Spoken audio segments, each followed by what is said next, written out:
In this little video, I'd like to show you addressing modes and do a little demo of addressing modes. I've created a Code Composer C project here, as I showed you how to do back in the data types section. And we have a main.c here. I'd like to just look at it. This main.c is kind of made so that you can see how different addressing modes work. And we're looking at some data types. I have a table with 4 elements in it here. It's a character table, so it's only 1 byte each. These numbers right here correspond to W, X, Y, and Z. 119 is 0x77 or W. 120 is 0x78, and that's X, and so on in ASCII. Then we've set up a pointer called cow that points to a character. And we have a main program here. It's an integer main program, and we've done some things here. We made register int cat. So when you put a register statement in C, basically it tells the C compiler to use this this variable as if at all possible to give it a register. And so it doesn't actually have to go to memory. That means that this dog is going to be really easy and fast to get at. And then we declared a register int cat as well. We stopped the watchdog timer. Maybe what I should do is put that up at the top, because I want to make sure that nothing happens and we don't get stopped by the watchdog. So I'm just going to put that right up here as the first thing. And I don't know, I don't think I need this P1 direction thing here. We can get rid of that. So the first thing we do is we set dog equals to 2. So that should store 2 in a register if we're lucky. Then we say cat equals dog, and we increment cat, and then we say cat equals table of dog, and then we increment dog. And if cat equals W, we're going to increment cow. And cow is set to point to table then, so whatever cow was didn't matter, we set it to table. Then cat equals whatever's in cow, whatever cow is pointing to, and then we increment cow. And then dog is whatever cow is pointing to now. And then finally we return 0. So I'm going to put a little breakpoint down here. So I double click there to put a breakpoint. Now I'm going to go double check and make sure that the optimizations have been turned off. So let's do that. We'll look at the build settings. And I'm going to go up on optimizations, and they're off. And I'm going to look at processor options and pick this just MSP instructions, because even though probably you're just barely getting used to the instructions here, let's not use the extended instruction set. Those are the extended instructions are actually because the MSP 430 F5529 actually has 128K of RAM or of memory, and to address that it needs more than 16 bits. So there's these extended, the registers are actually all extended, and there's these extended instructions. So when we look at the registers, you'll actually see they have more than 16 bits in them. But if we select this here, the compiler will only, or it will only make assembly with the regular MSP instructions. So I think that's good. We'll leave that there. Let's build this thing and see if it builds. Okay, so it's worried about a live math thing, which we don't have. We had that problem before, and the project was created with an earlier version of the compiler that is not currently installed. Okay, yeah, that was probably last year, and TI has updated their compiler since then, so I'm not going to worry about that. So let's go into the debugger here. I'm going to change, once we get in here, I'm going to change to this Code Composer Studio debug addressing modes perspective.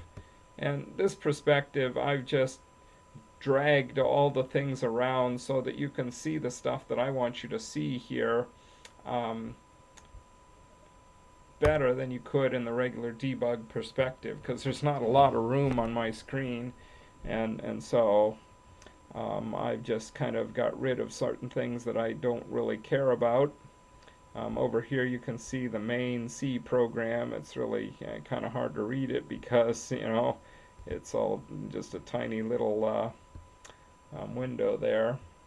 Over here you see the debugger window. You can't close this because this actually says where you are in the program. If you close this, you lose all the rest of this data everywhere. And if we look over here, this disassembly window is really quite important. We're right here at the main, where we just turned off the watchdog timer. Here's the dog equals 2. Notice it says move.w immediate 2 into register 15. So it did actually put dog in a register for us, which is what we wanted. And it's saving, that initialize value of 2 into register 15. And then we said cat equals dog, so it's moving 15 into 14, which is basically, it's saying 14 is my cat register there. And then we incremented cat, so that's incrementing register 14. And so you can kind of see what's going on here. If you look at here, this table was actually initialized at RAM 2400. You can see that here if I go 2400, or is that 0x 2400? Yeah, you better do 0x 2400 so it doesn't think I'm doing decimal. And there it is. Table is at that location. And you can see right now cow is also pointing to that location. I think I could maybe right click on this and have it print ASCII or something here. Don't remember. Print, it says print. Let's see, you can load memory, save memory, configure. And I guess I'm not sure. I just don't remember how to make it say print out. I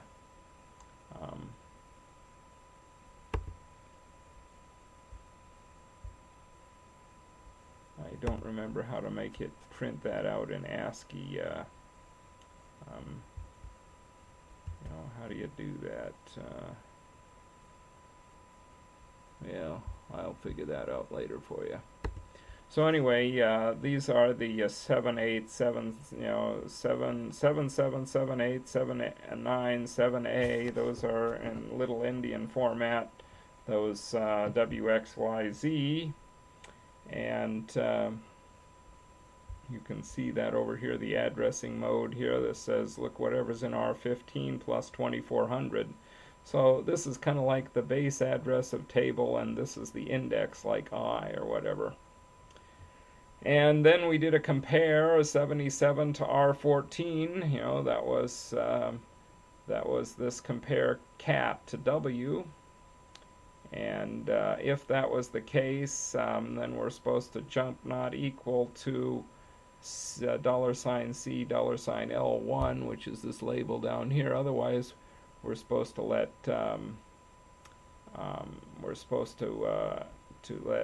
increment the address of cow. So anyway, and you can see if I hold my cursor over these things, it'll tell you, what the actual value of that thing is at this time. And this is not anything set yet because we haven't actually run this program. So, it's 0 at this point. We could also add, over here we could look at the registers here. You can see register 14 is 0, register 15 is 0 because we haven't really started running it. So if I actually start running this thing, I could actually assembly step into or assembly step over. So let's just, there's no subroutine calls here, so I'm just going to assembly step into. This goes one assembly step. And you can, now you can see, if you watch register 15, you'll see a 2 pop in there. There it is. It turns yellow after, it's changed. And you also see the program counter up here. This is the address where we're executing. You can see it pointing right there, 454A. And every time it's going to increment by 2 every time I click this little button here, because we're going to go to the next one.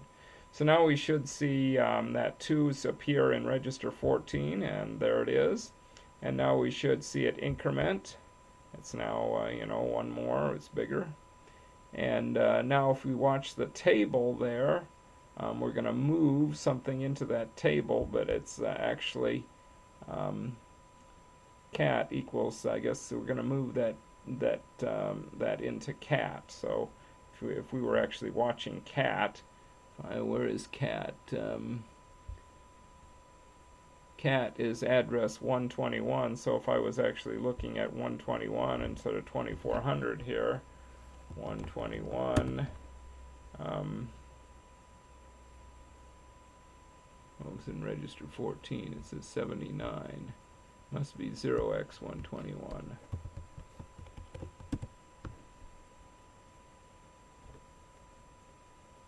Nope. What is cat? I guess cat is 0. Oh, its value is this 121. It's a 0x79. We just put it in there, and it's actually the address of cat. I guess I can't easily get that by just hovering it over it, but yeah. So wherever they're storing cat, it has 121, and it's not 0x121. So I don't know where cat is. Maybe I could just type cat in here. And no, it won't give me that. Oh yeah, wait a minute. It says 0x78. That's cat minus 1 or something. Let's look at 0x78. Yeah, I don't know. I'm not quite sure how to find cat right off, but I could go up here and look at the view and look at the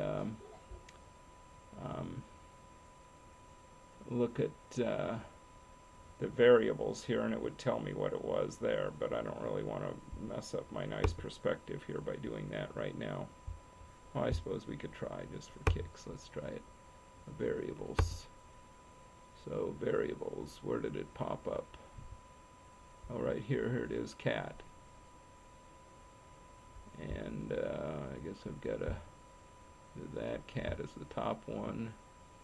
Its value is 121. It's an integer, and it's register 14. I forgot. Yes, of course. So anyway, no wonder I couldn't find it in the memory browser, because it's not a memory location. It's a register.